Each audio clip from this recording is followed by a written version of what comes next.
Alright, I've said it before and I'll keep saying it.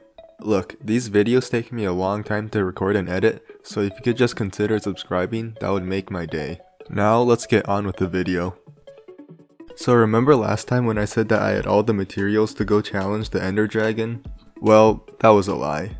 I still needed a ton of Ender Pearls, so I went to the Nether. And while in the Nether, my friend Nova then tells me that he actually died with a bunch of diamond armor in a bastion, so I had to change my plans and head to the bastion instead. There, I looked all over for a shiny blue piglin, but my guess is that it just wandered off far away.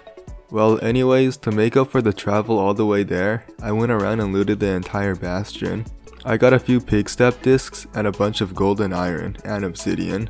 Other than that, there wasn't much else in the bastion. So then, I went back to check out a portal I had seen earlier. It led to a village and then I got distracted by the fact that I saw an ocelot.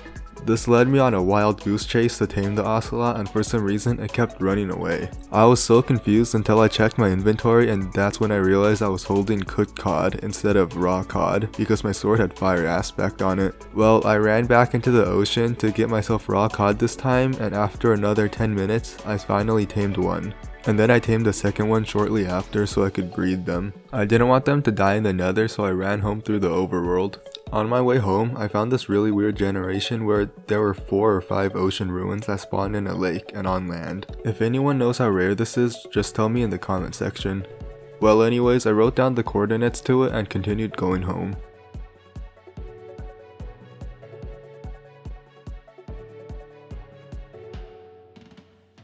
After finally making it home, I led the cats to a safe-ish place and let them be for now.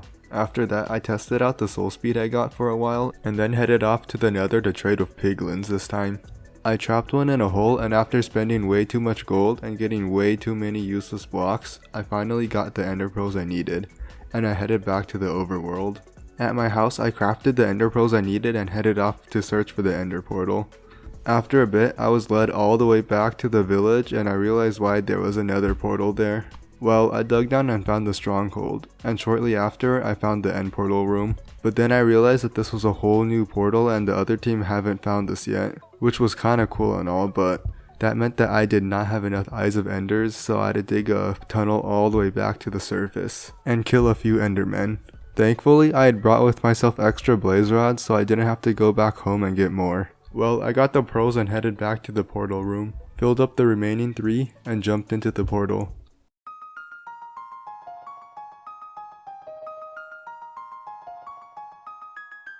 And now, finally, it's the time I've been waiting for on the server. I made my way up from the platform and towards the exit portal, placed the end crystals, and...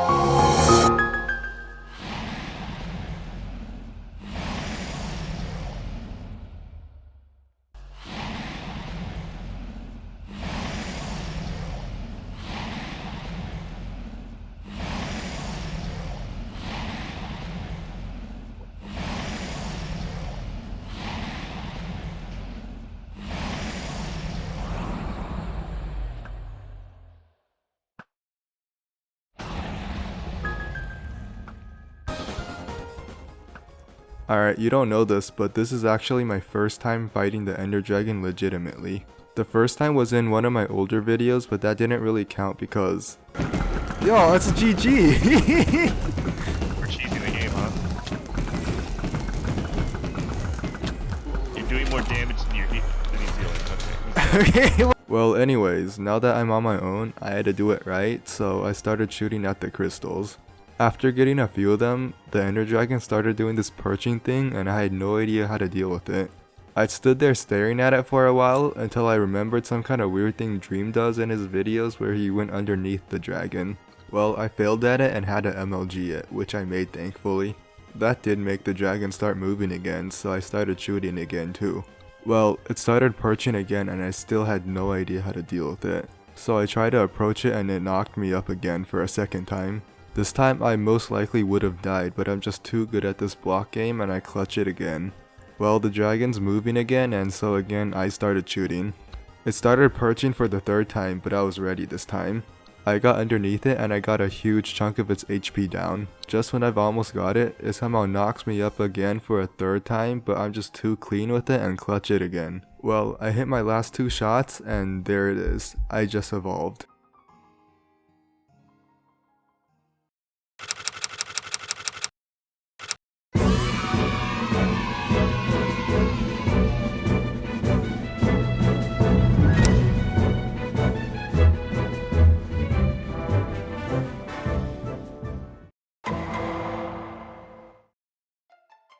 Alright, if you haven't watched my other videos on all my adapted origins, I suggest you watch it. But for now, let me explain to you what the adapted choke does. As you can see, when I killed the dragon, I gained blindness, slowness, and resistance. This is the new active ability of the adapted choke. I'm able to gain a bunch of defense in exchange for mobility and vision. Also, I gained 3 more bars of armor, adding up to a total of 7 armor bars. I didn't really take any damage as a regular shulk, but now I'm basically invincible as long as I have armor. Anyways, I was told that there was gonna be a war on Saturday, which was a slight problem as I was the only one who was evolved and Nova was still struggling with not dying on land. Well, the obvious thing to do with a battle so close was to build a creeper farm a few days before the war. Yup, because gunpowder was what we needed right now. I don't know, I just wanted it. Might have been because I spent so much time getting the ocelots from all the way from the village and I had fallen for the gambler's fallacy, but oh look, I already started building it. I guess I can't stop now. So I started off building my creeper farm using smooth stone blocks that I built an entire smelting thing for. This creeper farm required ocelots, which was why I had tamed those guys from earlier. And now that I could breed them, I had enough ocelots to make this creeper farm 2 stories tall. This god I followed for this farm was made by Lazian. I'm not sure if I said that right, but I'll put a link to it in the description as usual. Well anyways, I built the base walls first and then I dug out a tunnel underneath. After that, I grabbed my ocelots and placed them on top of trapdoors, so the creepers would run in the opposite direction of them, straight into the kill chamber.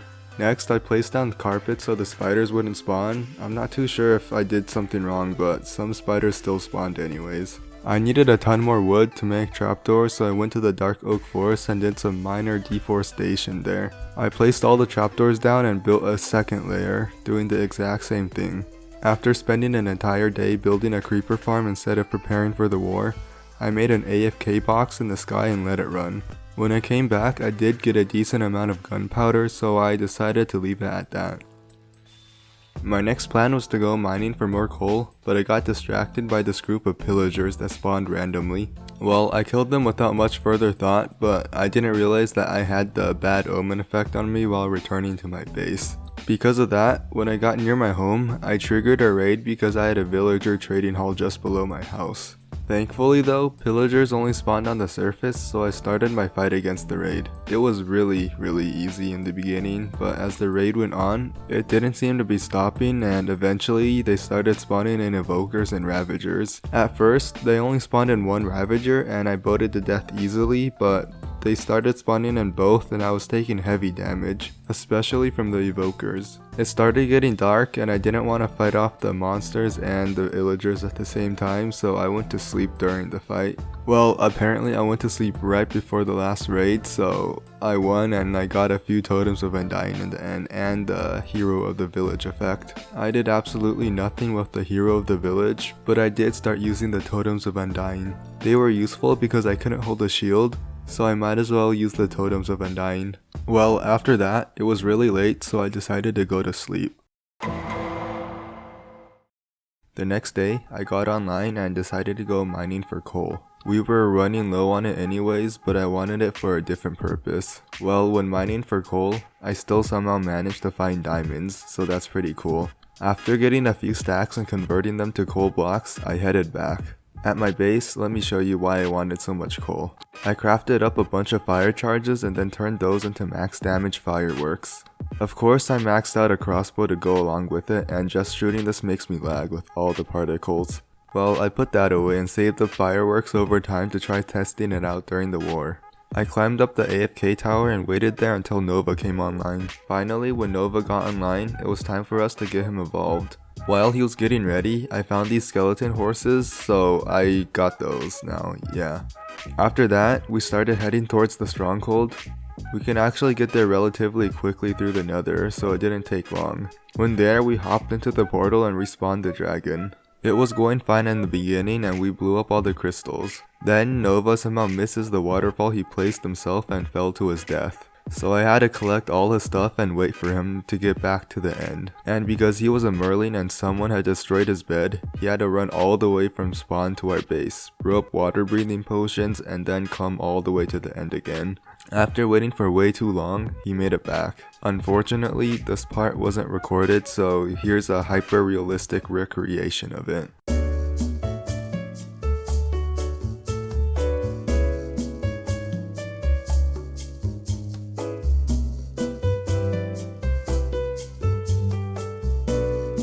Well, we killed it eventually and he evolved. Again, if you still haven't watched my video on my adapted origins, I recommend you guys watch that, but for now, the adapted Merlin basically gains 3 new abilities. The first thing is that he gains a few extra armor points. I don't know how many, but it's a few. The next thing is the ability to summon a trident above whoever he hits, basically dealing extra damage to people. The third thing is that he's able to summon rain on command, which can either be a good thing or a bad thing. The next day, I traveled to the ocean to try to find some turtles to breed.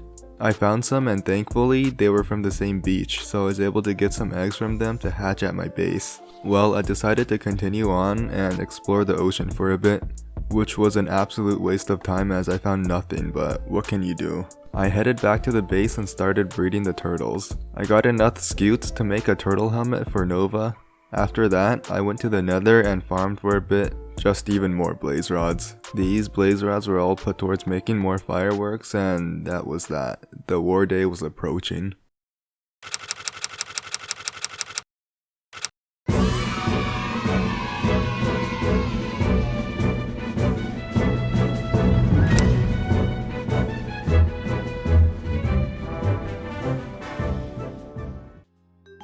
It was the day now, and it might seem that we were slightly outmatched, but I'll admit, I wasn't just wasting my time up until the war. You see these two?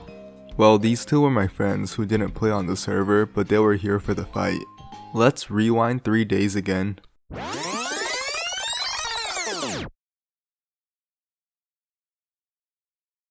You see, right after I finished building my creeper farm, I didn't go straight to the raid. Actually, instead, I spent hours in the nether grinding for netherite for Nova while he built a huge sugarcane farm to get emeralds. Just look how long this tunnel was. The same day, we went to the end to get Nova leveled up. The first time he died, it allowed us to bring a bunch of glass bottles to the end, getting us a bunch of dragon's breath to craft arrows with later. 2 days before the war, right before I went mining for coal, I was trading with villagers for all the enchantment books we needed to make PvP ready enchanted diamond armor. This cost us a ton of emeralds, so thankfully we had the huge sugarcane farm. Nova also converted our villagers into zombie villagers, which we promptly turned back into regular villagers for better deals. The day before the war, I had received information that they were planning on spawning a wither inside our base and wanted to use the wither's explosion as an excuse for griefing our base. So while I sat in the XP grinder hitting away at the mobs, Nova was busy moving our villagers to a safer location. At the XP grinder, I was enchanting the armor and brewing up potions at the same time. Also, with the dragon's breath we got from the end, I was able to craft a ton of arrows of slowness for us. And now, back to the present. This was how we had gotten the 2 geared up with armor to spare. With this, we evened our odds against them, turning the fight from a 3v2 to a 3v4. After the war started, we waited a while for them to show up. I got bored and decided to go downstairs to get my rocket crossbow, unknowingly getting the wrong one, but it didn't really affect the fight that much. Well, while getting it, the fight suddenly started.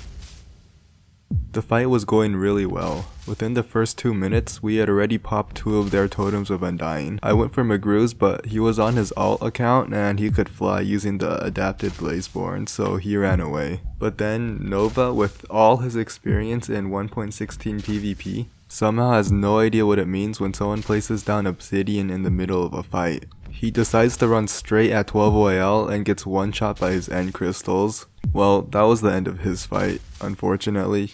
But it still wasn't over. The war was still winnable. We still had 3 people on our team and they were all winning their individual fights.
Alright, pause right here. Now, you know when I said that Nova was out of the fight? Well, he decided that he wants back in for some reason, so he uses his ability to summon rain. Now, this might have been good cause the enemies were an Endarian and a Blazeborn, but he completely ignored the fact that we also had an Endarian and a Blazeborn on our side. This leads to Aristocratus having to retreat and take shelter while Axion straight up dies in the water. Now, not only does this make Nova 0 for 1 against the worst fighter they have on their team, but he's now -1 for 1 against their worst fighter. After that, the enemies got the advantage again and it was really just downhill from there. Looking in hindsight, I might have been able to take on 2 of them at once because my stats were just so much higher than theirs, but I didn't want to risk it. We made a run for it and they chased me for over 20 minutes. After I had reached the ocean, I was basically home free as I had Depth Strider and while underwater I basically couldn't die because of my armor. This was a really unfortunate outcome to the war, but at least in the end, I didn't die and lose all my stuff. But that was that. The war was over. We had basically lost the war and as such, we surrendered. I'll give them the fact that they were much better prepared than I had thought, but they were still very much losing until Nova killed Axion. In the end, we still lost and had to pay them war reparations, which was only 32 diamonds, so that was fine.